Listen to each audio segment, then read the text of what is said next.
Welcome, ladies and gentlemen, to the podcast. Coyote Red, I almost forgot the name. Joining me today is my very special guest, and he should be the first official one again, because we had a hiccup and we lost some of the audio files. Whoops. Yep. Guadalupe. Do you have a middle name? No. Guadalupe Ponce. How do you say your last name? Ponce. And is that Hispanic or no? I think it's Spanish. Spanish, like Spaniard, or what do you mean? Oh, okay. From Spain. Do you know anything beyond like your mom and dad as far as family history or no? No, never really checked into that. No. Your family's kind of on the smaller side, isn't it? As far as like. Not really. On my dad's side, my dad had 5 other siblings. Oh damn! Okay, yeah. My mom had 8 siblings, and she was the oldest. Myself and my dad. No way. No. Anyway, anything else you want to tell us about yourself? Anything else you want to say? As far as right now, I mean, I'm things sure that, you're gonna learn a lot. Things that you think people might find interesting, or that characteristics or a history that you might have that you think nobody else would have. It's kind of hard to say, only because everybody has different traumas, different histories. Well, yeah, but it doesn't necessarily have to be like traumas. The stuff that you feel like you've accomplished also that maybe nobody else has.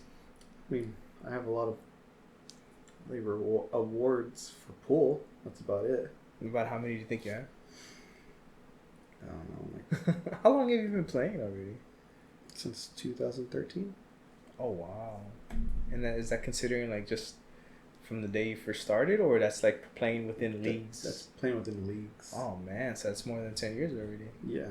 So probably since 2008, I was starting to play. Like, that was my first time, like, actually getting into it. Can you remember your very first match?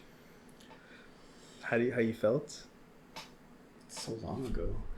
But I can guesstimate what it was like. Okay. Because it's the same with every new player.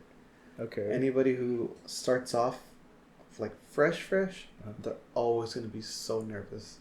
Because not only do you have to prove to yourself, well, to them, you have to prove to yourself that you're good enough to be on a team. Also, everybody's watching, keeping score. Oh, man. So you don't... There's not really people that play solo, right? It's always teams. Mm-hmm. Mostly teams? Yeah, it's mostly teams. Damn. So they're kind of taking a gamble with you just being on the team. But, I mean, again, you don't have to play superior. You just need to play at your skill level. Like, if you're a skill level of 2 of 7, you play like a 2, and you're going to miss. You're going to make bad decisions, and that's okay, because we're going to put you up against another 2 that's going to do the same thing. Okay, that makes sense. Well, that was neat. That was fun. Anyway, this topic of discussion today for this episode is going to be religion, but religion from the perspective of a person who does not, if I have this correctly, if I don't, correct me, who does not believe in the idea of a god, or just in certain gods, or I would be considered an atheist. So in your own words, in my own words, I would be an atheist that doesn't believe in God. Okay. Any god. Okay. Or higher power. Okay. So as far as, just to like add to the topic, as far as Google is concerned, as of right now, there's thousands of religions being practiced. Oh yeah. And then Wikipedia is a little more accurate. I couldn't get details, but Wikipedia is stating that there's around 4,000 currently practiced religions on Earth. I believe it. I had no idea, man. I think that kind of boggles the mind, and I'm not gonna lie, that does make my faith, which I should probably say for the podcast, which makes this an interesting conversation. Is I'm a Christian. I believe in Christianity, but it does make it feel less impactful. Yeah, insignificant almost. Oh yeah, it does make it feel less impactful, but not so much in this to the point where I think it changes it all that much. But anyway, this is your interview. The first question I have is just to make sure we're all on the same page. What is your definition of a religion? Like, what is it that the bells and whistles, the physical aspect of it, like what's something that people show that they're religious?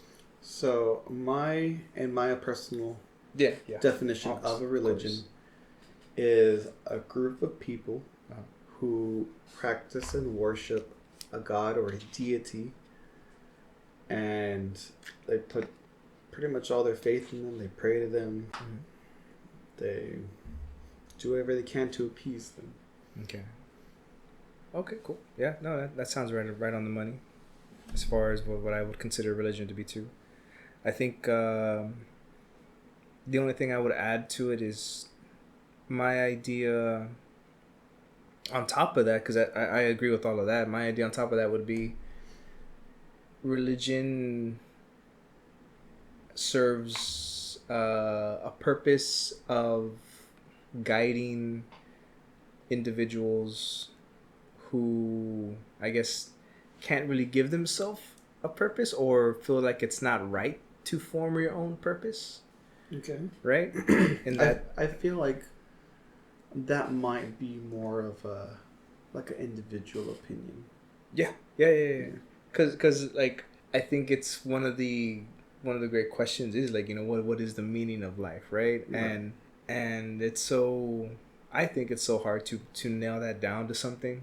And for people that really need it, because some people, I'll admit, some people don't really need a meaning of life, a virtue to strive to uphold. But True. Some people really do. Some people can't function without it. Yeah, I've come to learn. So religion, to me, kind of helps people stay grounded. And yeah, that's about it. That's all I would add to it. So then, would you consider atheism? Yeah. Atheism. Would you consider it like not a religion, but maybe like its own ideology, or is atheism just the inherent idea of no higher power? I think it's just the idea.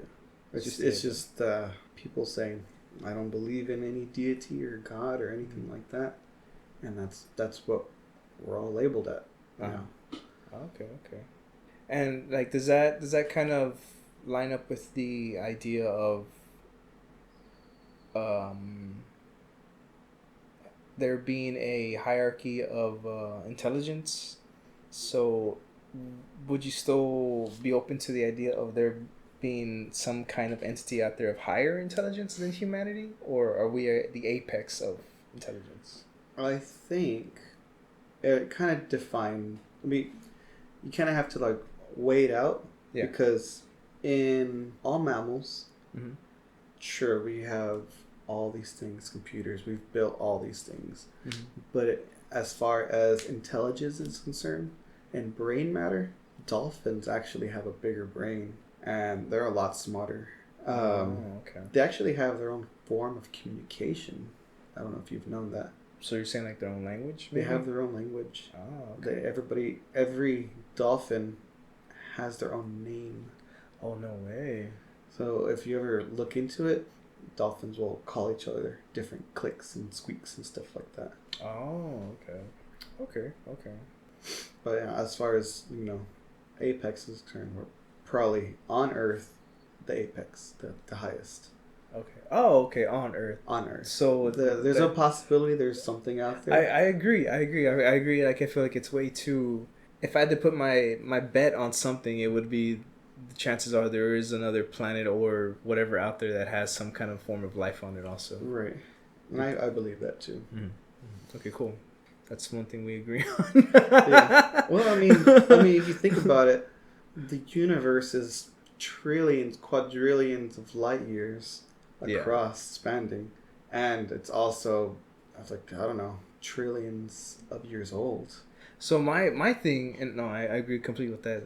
I don't know I don't know who or what equation or theory out there that says that it's ever expanding. It's still expanding as we speak. Yeah. I don't know. I don't know where they came about that though. But I mean, if that's what they say, that's what they say, right? So the reason that they came about that is because, so when you're measuring, like if you're looking at a star, you're looking at in one direction and you're looking at a star in another direction. Okay. So that star that you're looking at, it's getting closer, but also getting further away. While this one's getting further away. Okay. So the reason that's getting closer and further away is because it's coming like this, and we're constantly expanding at the same time. Oh, I see what you're saying. While this star is getting further and pulling away from us. So maybe for an audience, a good example would be like if a ball was rolling on a treadmill, but the treadmill is moving the ball away while the ball is rolling forward. Right. Okay, cool. Wow. Exactly. Man, I did not know that. It only came about recently when they started to measuring light and stuff like that. Okay. My thing about the universe as a whole is it does, to me, it does seem like it does have intelligent design behind it, right? And I'm pretty sure you've heard it before too. The whole thing of like a galaxy kind of looks like, as far as what we've drawn and seen on the molecular level, it looks like a proton or a neutron, an atom with protons and neutrons spinning about it. Right. You know, like there's this. It's the design's the same, right? And then there's also the I think it's, I don't know what they call it, like a nebula or star exploding or something like that. It looks, from a telescope, it looks nearly identical to the human eye, and just like just like things like that seems like, man, of all the ways that thing could have happened or this could have been created, it matches up so, I think, so keenly with. So funny thing is that the way the galaxy is formed, it's a disk, right? So because things collide with each things, so normally if you were to push something in space and it's orbiting around something, it would keep going around it, and you throw it in another direction, vertical wise, and it would go around that. What ends up happening is that if you put enough things in there, too many things will collide, and then eventually all these things are just going to form a disk because so many things are colliding, and they're just going to end up going in one direction. Are you saying like it'll eventually unify itself? I'm trying to come up with an idea of like how you describe that, and something like that you could actually visibly see. It's kind of hard to describe that. Is it like you see the way the picture of an atom is? It's got protons and neutrons going in different directions, and x-axis, y-axis, and things like that, right? So actually, atom is supposed to be also like a disk too as well. Okay. Because these things end up kind of colliding with each other. Oh. Okay. Eventually, when these things collide, they kind of level out and go at the same direction. What? But are you saying like if you leave them alone? Because you leave them alone. Isn't it like if you introduce like a sudden rise in temperature or a sudden drop in temperature, it'll freeze them, or it'll increase the speed of them, or it'll increase the speed if you add heat. Sporadic? Yeah. No, it'll increase the speed if you add heat. Like the vibration of it will increase. But that doesn't affect like the neutrons and protons and stuff like that because they're so small. Okay. So it only affects the actual atom heat. Basically it just vibrates violently with heat. And you take away heat, what we call cold, is the absence of heat. Okay. It just slows it down. Oh. And we can get to absolute zero, where it doesn't move at all, and you won't even be able to I don't think we'd be able to see that because of absolute zero. You might have been able to see it. I see what you're saying. Okay. So all this boiling down, would you say because of the ways all these reactions work with each other and the science behind it, is that what causes these certain patterns that we see, or it's just random? So if you look at a lot of the galaxies, not just the Milky Way, you can look at Andromeda and all the distant galaxies, they're all disks. Yeah. So that is a pattern per se, but it's still within chaos because if you leave it alone and long enough, eventually it's going to turn into that. Oh, okay. And from the biggest level or the biggest size, which is a galaxy, to the smallest size, it's just the solar system. But I mean, like, no, I mean, like, even smaller, like the molecular level to the galaxy level. You don't see any. There's a pattern there. Do you find it? Do you find it? Okay, yeah, I was gonna say. Okay, cool. I feel like it's kind of like chaos unifying itself eventually. So how do we come about chaos? Like, is it there was a standard and then it erupted into chaos, or chaos is the origination of everything and eventually everything just finds a standard? In my opinion, I think chaos doesn't exist. Does not exist. It does not exist. Okay. Because if you see those double pendulums where they swing and they just go sporadic all over the place. So people would describe that as chaos because they didn't map it out. But if you look at the footage and everything, you can reverse that, use math, and you know in hindsight that it's going to do that. But before that, it's chaos because we don't know how to map it. Oh, okay. It's kind of like the absence of patterns. Okay. I think I get that. That makes sense. So you wouldn't consider, because there are apparently, from what I gather, there's actually some, it's a very small piece of atheism, but there are some groups of people that quote unquote practice atheism, and basically what it is it's a gathering of people that try to break down things in a way that makes it more grounded, more physical, more scientifically proven or disproven. I don't know if it's I've never heard of that. I feel like that's just scientists in general. yeah, that makes sense. But anyway, I thought in case you didn't know, and then again for the podcast, there is like I said, quote unquote practicing atheism. But yeah, I agree. I think it was like maybe, from what I researched, it was like 2% or less. If anything, I feel like those atheists are the people that are like the extreme Catholics, where they try to push their religion on you. Well, yeah, in a sense, because the whole thing behind it, what started it was the idea of trying to disprove, like dead to rights, disprove the idea of God or any kind of. And it's like the same entity. Way on the other side, the Catholics are like, we're trying to prove God's here. Yeah. And we're gonna push this on you. Okay, so you told me last time, but I don't remember the whole part of it. What is your idea or theology, or basically your train of thought that makes you think that there's no such thing as God or a God or entities of that level? You had given me a theory before about I can't remember word for word about different, if we were in a different timeline or a different universe. Gotcha. Can you explain that to me one more time? So everybody grew up in their religion, right? Okay. So as a family, that mother and father will teach you Christianity, Catholicism, Hinduism, and eventually it just gets passed down generation to generation. And at the time, once it stops or once it gets to you, your idea is my religion is the correct religion. Okay, that's fair. And all other religions are heretics and they're all going to hell. Okay. But those people grew up in those religions. So there's so many religions, like who even knows whose religion is right? Okay. I mean, we can't just condemn all of India because they all grew up in Hinduism. Yeah. No, I agree with that. And then you gave an example of, or your theology was the reason why no religion can be. Oh, you know what? I think I remember. Yeah, the reason is, if I don't get it right, I'm probably not gonna get it right, but correct me.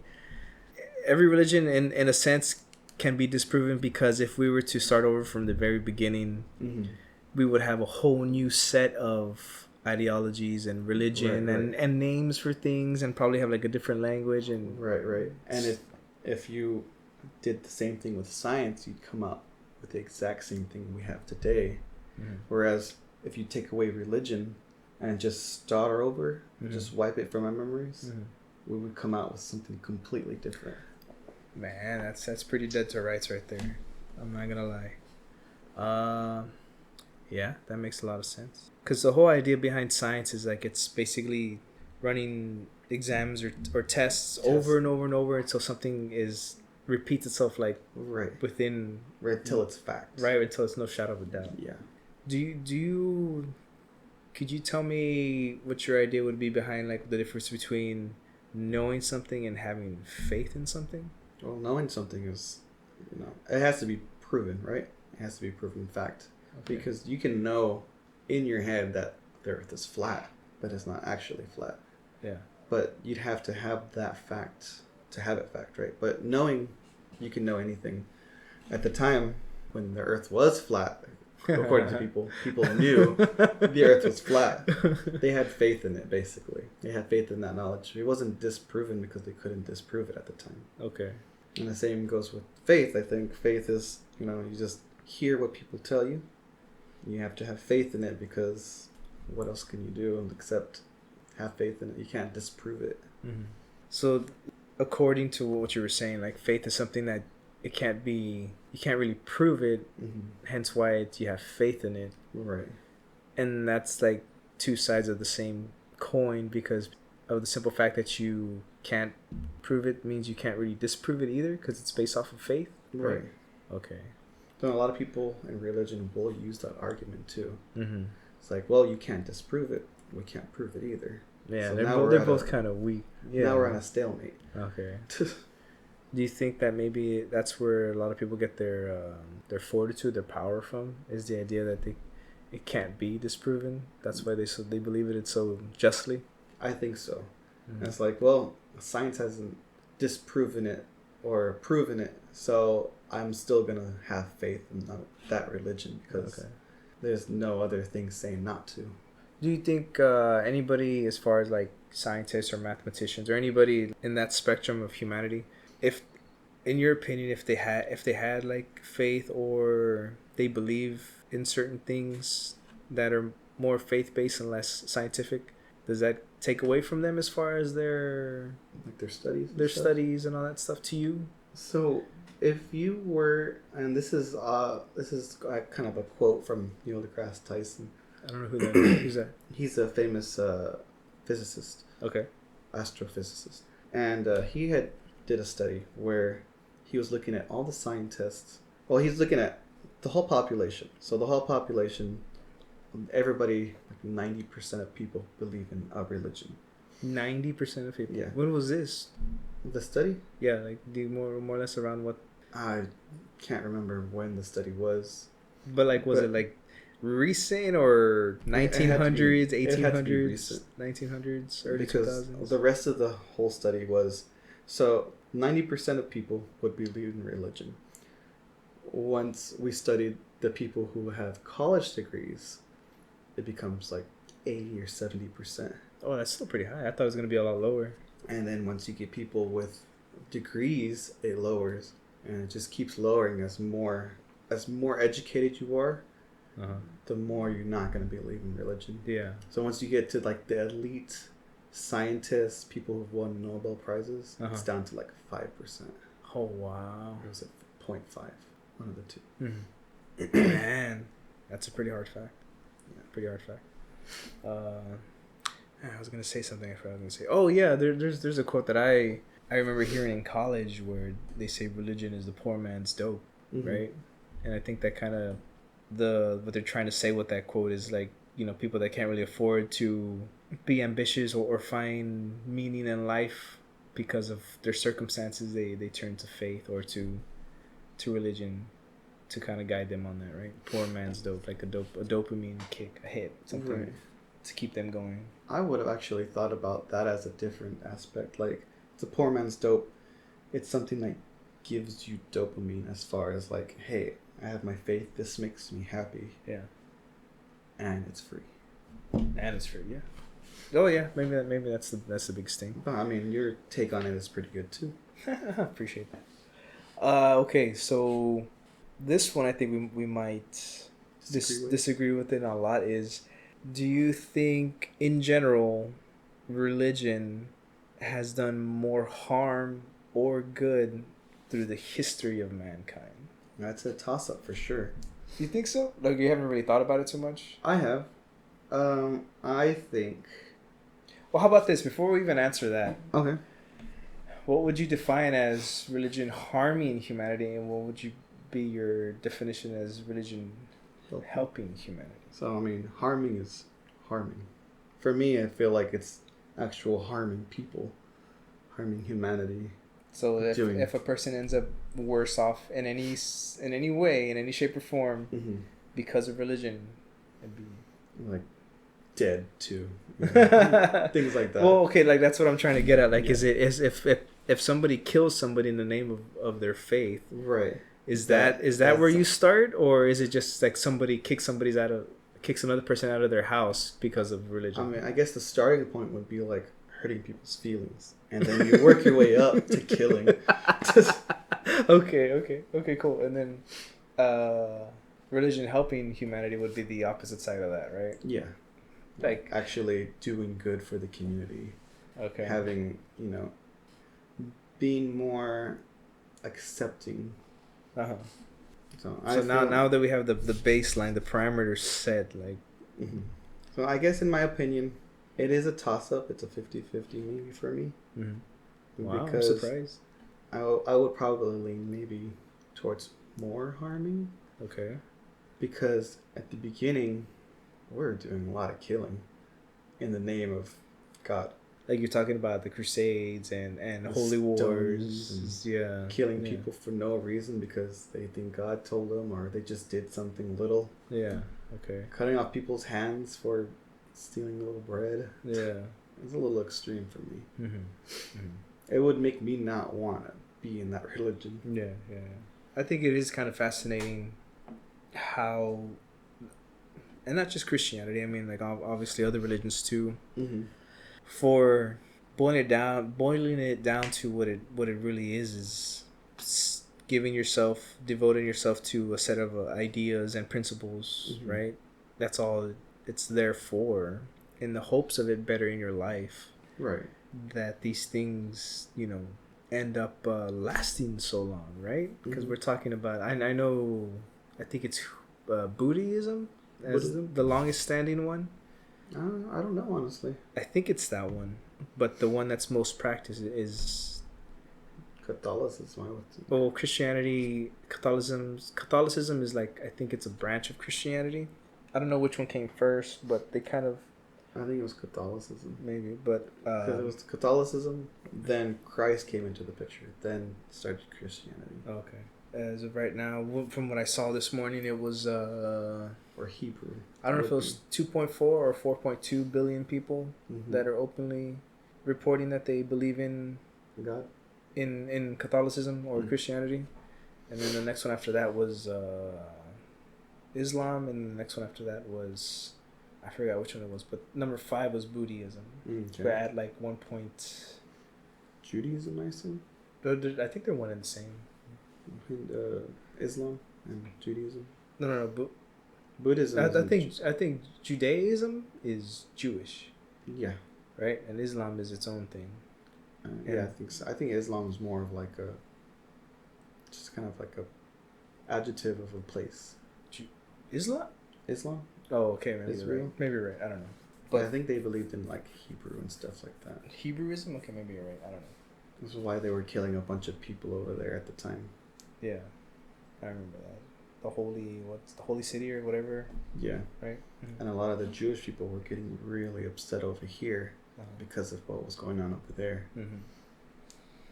Yeah, and I think that it's one of those things I don't think it's ever going to end. Again, the whole there's a lot of harm coming out of the sake of what people believe. Exactly. It's what bad. They're fighting over. Yeah. I think all in all, though, I understand why there's a lot of negative attached to it, but I still think it does more good than bad.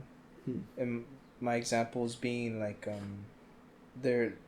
I think you could spend years trying to look up every time there was a church or a holy man or a from any religion that opens its doors, feeds people, shelters the homeless, does crusades, or not crusades, but missionary work, and it's all over the country, and it's never ending. It's its own ecosystem now, and it might not be as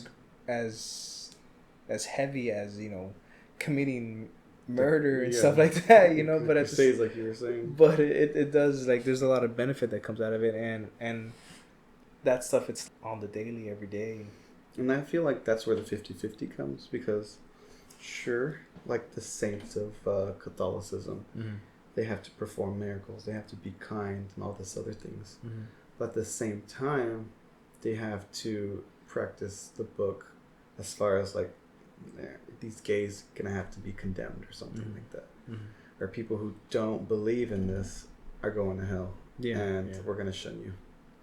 There's a theory that I saw one time where they had asked this gentleman who was like hardcore devoted Christian. They asked him, like, so what happens to the people that practice, you know, the things that God or the Christian God asked you to live, you know, your life in a certain way, or do certain things, but they don't believe it. Well, not that they don't believe it, they never heard of Jesus Christ, or what happens to them.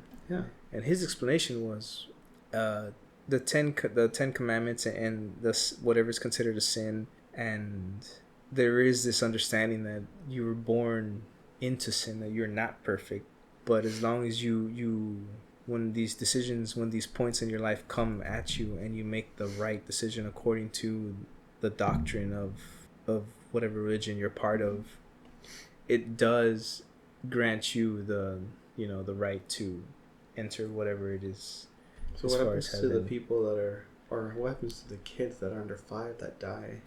I don't understand that. Like I said, going back to what the original question was like people that don't even know, never even heard the name, so they can't really deny it, because the whole thing is if you deny God, right? I think it's the second commandment: thou shalt not believe in any other god or create idols or worship idols. That right. I think it kind of answers it right there, where like you can't really create something in opposition of something that you don't know, which brings up doesn't exist, right? It brings up an interesting thought that just came to me. So Moses went up to the mountains, came down with the 10 commandments. These commandments came from God, and it says, do not worship any idols. So Jesus Christ came into the picture. After that, right? After that. Yeah. So Jesus Christ, like, God is here. Yeah. But every religion has a God. He didn't specify what God it was. So now, a lot of people are worshiping Jesus Christ. Wouldn't that be considered an idol? Yeah. A false idol? Absolutely. Because we don't know for sure. Like, I mean, a lot of people are saying, oh, he's the Son of God, or he is God, depending on what religion you are. But he was saying it, and we don't know for sure if it was true or not. I don't know too much about it as far as his exact quotes or how he went about it. I want to say, for the most part, the way he would describe himself as Jesus of Nazareth, I don't know if he would say the Son of God, or His Holiness made flesh, or I don't know. There's something like that. But I think because he would say, like, for somebody to say the exact same thing every single time when they're trying to, not maybe convert. I guess convert would be the right way to say it, to their beliefs, is like, you're not gonna say it the exact same way every single time. I think you're kind of word it in ways that is more convincing. Because the whole idea behind Jesus's life was to reach a point where he would commit the ultimate sacrifice for the sake of everybody. Right. And I feel like that wasn't by choice. No, I don't think it was by choice either, in the sense of like, I don't think he sacrificed himself. It was more like, oh god dang, these Romans. Yeah. Well, no, I was gonna say, I don't. If you were to ask him when he first started his pilgrimage, you're just to let you know, they're gonna crucify your ass. He would probably say, I would think, and this is the fun, figuring out how he would go about it. I think he would say, like, no, I don't think I'm down for that. I don't think it's gonna come to that. You know what I mean? Yeah. I from my understanding, he was supposed to be a really down to earth person, and he was see, that's the thing. From my understanding, he was a very controversial person. Oh, okay. He stood up and put his nose and finger in everything that he felt was wrong. Oh, okay. Yeah, that's my idea. A person that preached and people followed, and that was it. Oh no, heck no! Like I think it's like maybe 3/4 of accurate, because everybody has. This is the fun part of it, right? Of the book is everybody has their own idea behind what every story means or what every word means. Mm-hmm. That show that came out, and they're taking a lot of time with every episode because they're trying to be as accurate as possible. Oh man, I don't know the name of the show, but basically it follows his pilgrimage from start to finish. And in that, they depict him as a man who's very controversial. You know, he's not mean spirited, or he's not like an asshole, but he has no problem telling you how he feels about everything, right? And the only people he's actually very kind to is the kids. Mm-hmm. Anytime he has kids around him, he's very or he has to talk to kids, he's very, very soft with them. And I thought it was kind of funny that there was one scene where kids end up finding his little hideout where he's in a tent. This is the very beginning of the show, and he's there like creating locks out of wood, right? Okay. Like, it's like the lock where you put the pin in and it puts up the hook, mm-hmm. and then it comes in, then it locks, right? Okay. And I think the show's kind of credited him with that discovery, which I thought was kind of funny. Interesting. And it shows his tent, and he has all these different mechanisms that he's been carving out of wood and putting like really archaic, simple nails and bolts in them, and I was like, well, whatever they had there. Yeah.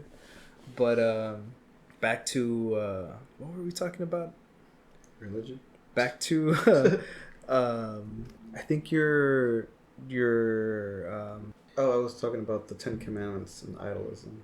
Oh yeah. Man, I forgot what I was gonna say. You were saying that Moses got the 10 Commandments. Mm-hmm. That was just a thought that had just passed. And the Bible says not to worship any false idols, but Jesus came after that. Okay, yeah. My thing is like, I can't think of anything. Not as far as a rebuttal for that, mm-hmm. but my thing is the way I view not just Christianity but religion in general is they kind of all boil down to trying to be not only better individually but better to each other, mm-hmm. right? And the Bible, when it goes, like a good example is there's a passage in the Bible that describes, this is way off topic, but I feel like this is something we can agree on. There's I think it's called neurotomy or neurotomins. It describes how like a man should not wear or act in the way of a woman, and a woman should not wear men's clothes or act in the way of a man, I think right? It's like submissive. A man should not be submissive. Yeah. Put himself in a submissive position or something like that. Yeah, and I got real curious about it because it never describes what a man looks like, right? It just says what a man wears, mm-hmm. how a man acts, what he's responsible for. Mm-hmm. And then vice versa, right? What a woman wears, how she acts, and what she's responsible for. So it kind of it got me thinking, like, for all the topics of not just Christian, of what we should and shouldn't do, not just in Christianity but in religion altogether. I don't think God has a certain way of wanting to be looked at. Mm-hmm. But he has a certain way of wanting to be followed, right? Mm-hmm. So if a person follows, let's say, Buddhism, and they do everything to the T for Buddhism, and it just so happens that a lot of that stuff, if not all of that stuff, falls in line with a lot of doctrine that Christianity has, mm-hmm. but that person, just never had the opportunity to be introduced to Christianity, right.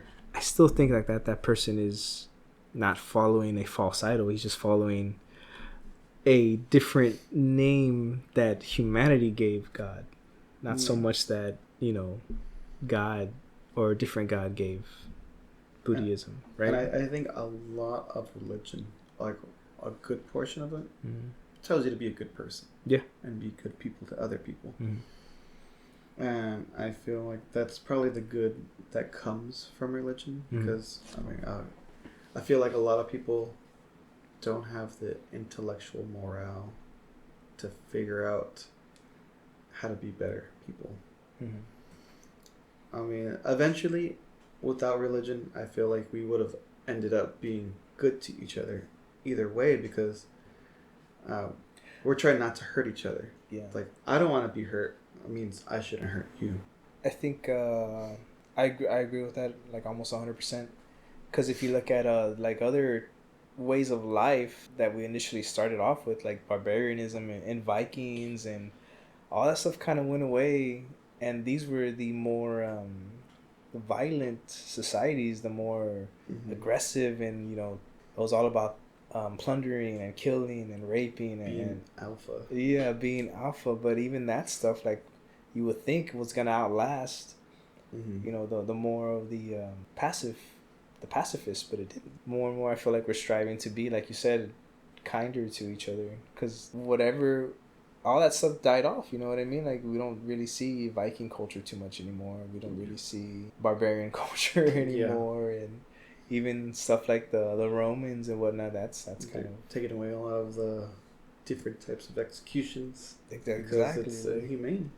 Exactly. And my only thing is, like, I think if we were to stop, like, if religion was to be completely wiped out from our thoughts and whatnot, I think it's inevitable that it's a part of us. There is no way to actually, because we seek the idea, we seek truth, we seek guidance, a bigger purpose, a way to connect everything. I would honestly say that it's maybe written into our DNA that we have to have something bigger than us. I can see that. We have to, because I remember having a discussion with somebody in your past, as far as the difference between having a higher power and a reason to live and greater purpose versus not.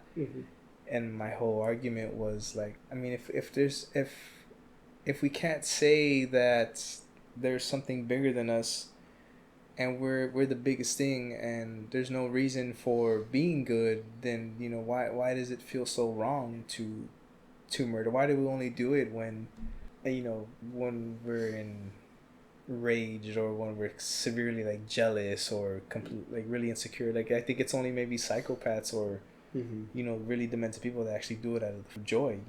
I feel like it would be a lot more of that if there wasn't laws in place.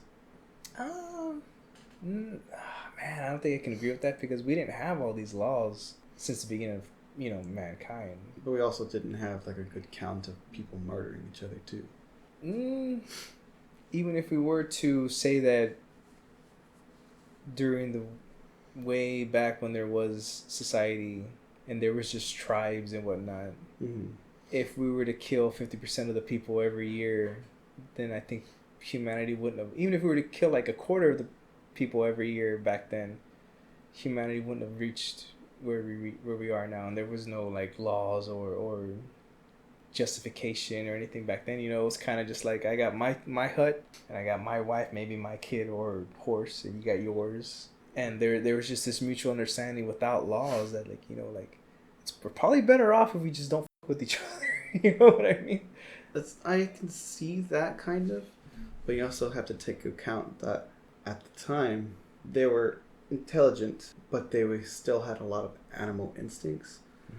So within a tribe or a group, there's going to be an apex, a person that is just like, I guess I would say bullying everybody, and they would be submissive to him.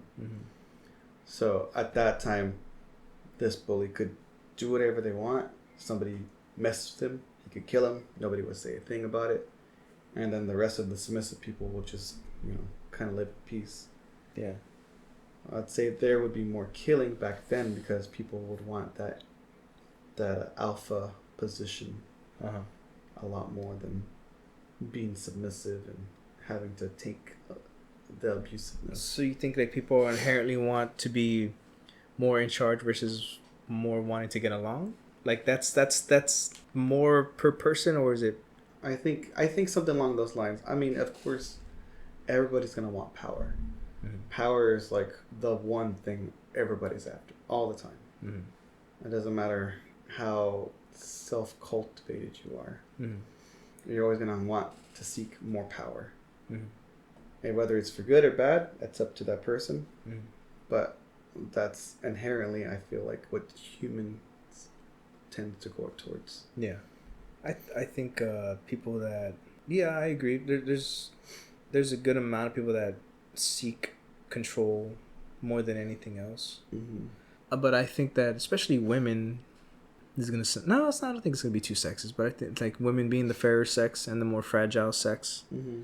I think there's a lot of women that are show that, you know, having more power is a better way of life. But I think that not many of them really want to have power, because for me, once you step in the position of being the powerful one, the one in charge, it comes with like all the ups and downs of it, right? Like the responsibilities and the need to always make sure you're the top dog, and it's a way of life that's very stressful, I would say, right?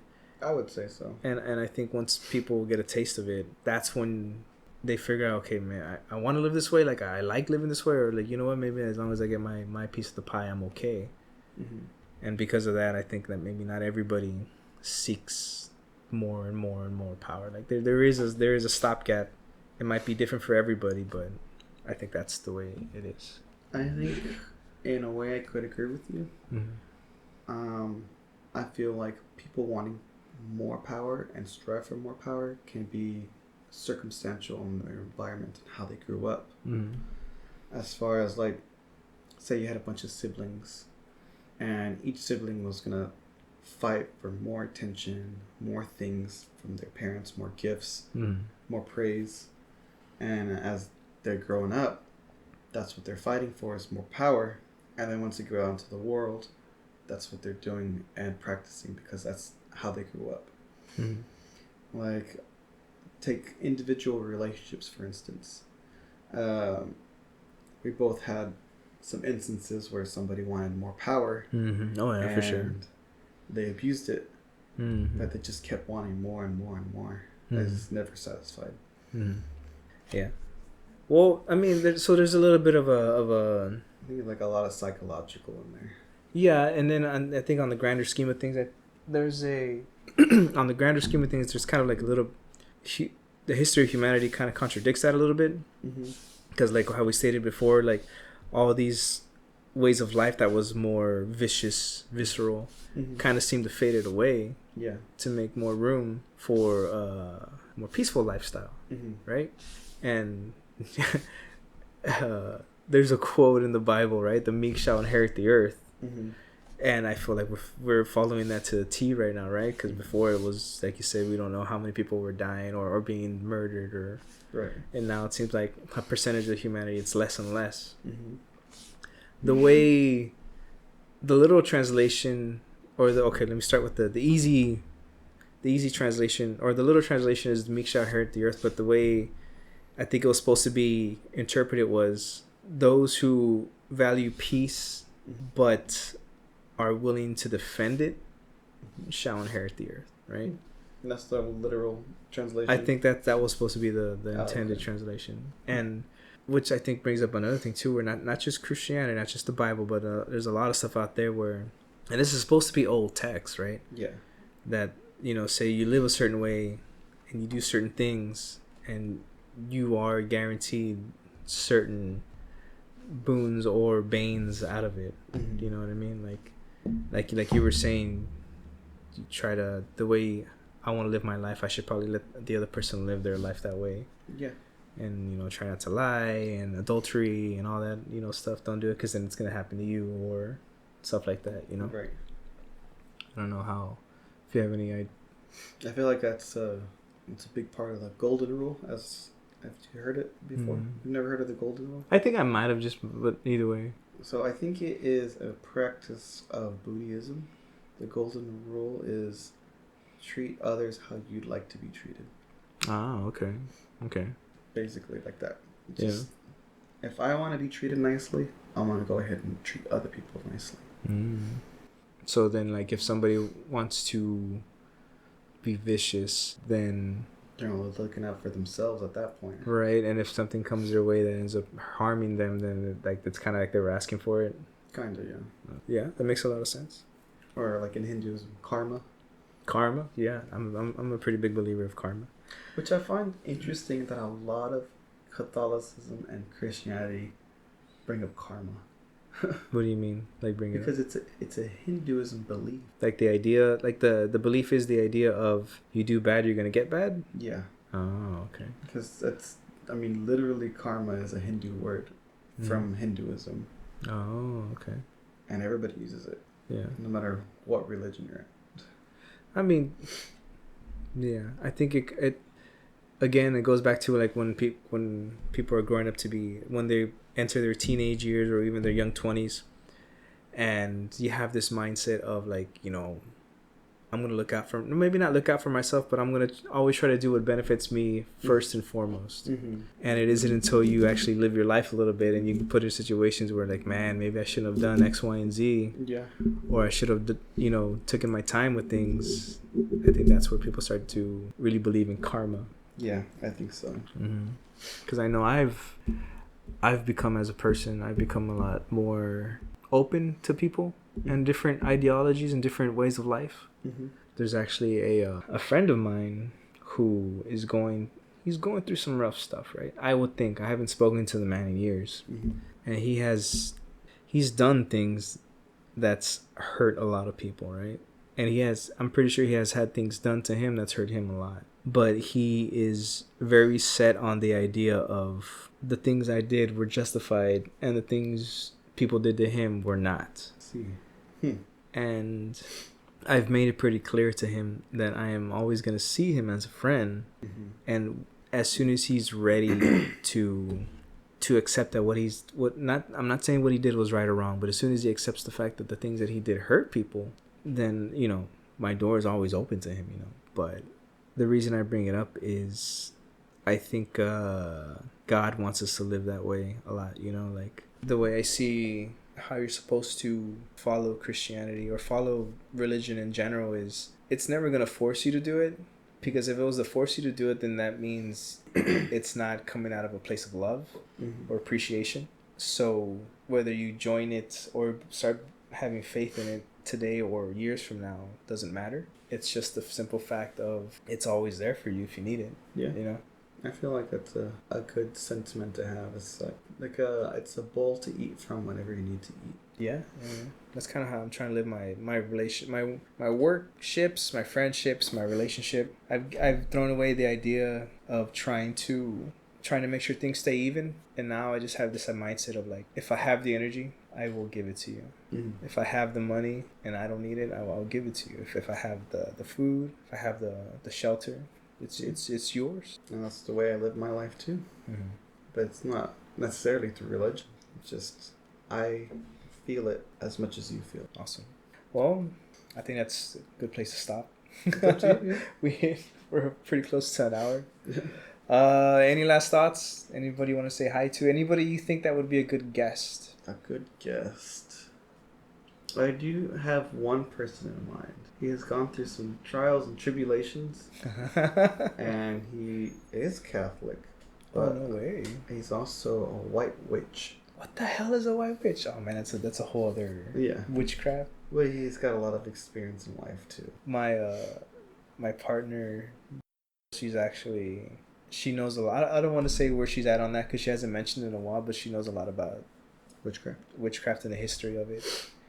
So maybe that's something we can bring up one time. But okay. That's it. No final words. You're good? No, I mean, everybody's going to live the life the way they're going to live it. Yeah, I guess so, right? Amen to that. Sorry. Okay, this is Coyote Red signing off. Please like and subscribe. Pass the word around. If you think you'd make a good guest, by all means, message me on Facebook Messenger. Leave a comment. Give me some tips if you think I need any, and some suggestions for other topics to discuss. And if you like Lupe, let him know. That way I can bring him on again. That's it. Have a good day.